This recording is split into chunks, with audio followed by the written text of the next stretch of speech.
Hi, this is Chris with Express Employment Professionals coming to you from the Crookston, Minnesota yard. I'm privileged to have Josh Kritzberger, the Ag Operations Manager for the Crookston, Minnesota American Crystal Sugar piling grounds. Josh, you're talking about how warm it's been here. On the forecast here, it's October 1st tomorrow. We're looking at 7 days of really unprecedented heat. Why can't we pile beets? Well, Chris, you know, we put these beets in the pile, and the beets we pile this time of year for long-term storage. So a lot of these beets that we pile, we need to make sure they last out into that February time frame, and some of them are going to be out there into May. And we have harvest policies that we followed for many years, and we've got a lot of research that tells us that there's things we can and cannot do. And if we go outside of those boundaries, we know that there's going to be a lot of loss.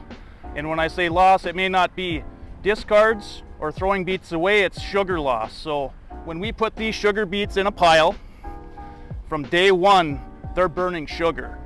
So we take their leaves off in the field, and we kind of tick them off a little bit when they do that, and they're constantly trying to regrow leaves. So here's a sugar beet here that's been defoliated, or topping, or however we say that term. We've taken their leaves off, and we've put them in this pile. This beet, if you look really close and you can't see, it's actually trying to regrow leaves right now as we speak. This beet was put in this pile a day ago, and it's burning sugar.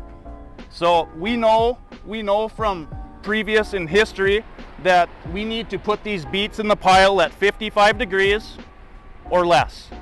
And right now in our forecast, we just don't have that. And in one day in the Red River Valley, we can pile well over 1 million tons of beets, or 10% of our crop. And we can't process them that fast. So we're processing probably 40,000 tons a day for the whole Red River Valley between the 5 factories. So in the meantime, like Chris said, we're going to be warm, and we need to take our time and do it the right way the first time. And we'll be piling beets at certain stations throughout the next 7 days. And the purpose of that, it may not be every station, but we're going to look at locations where we can transport them.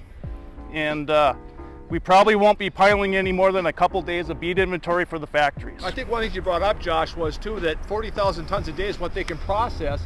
If you put 1 million tons down, that's almost 30 days of beet processing. And if it gets warmer and cold, the great news is too that the moisture forecast is not real high at this point. But as we all know, forecasts can change. So we got to put a good product in here. And if the sugar drops from 18% to 17%, really makes a big difference within the processing and the profitability of American Crystal Sugar. So, Josh, thanks for talking with us. We appreciate the update, and there'll be more updates coming to us throughout the harvest here in the 2021. So, have a great day, and thanks for listening.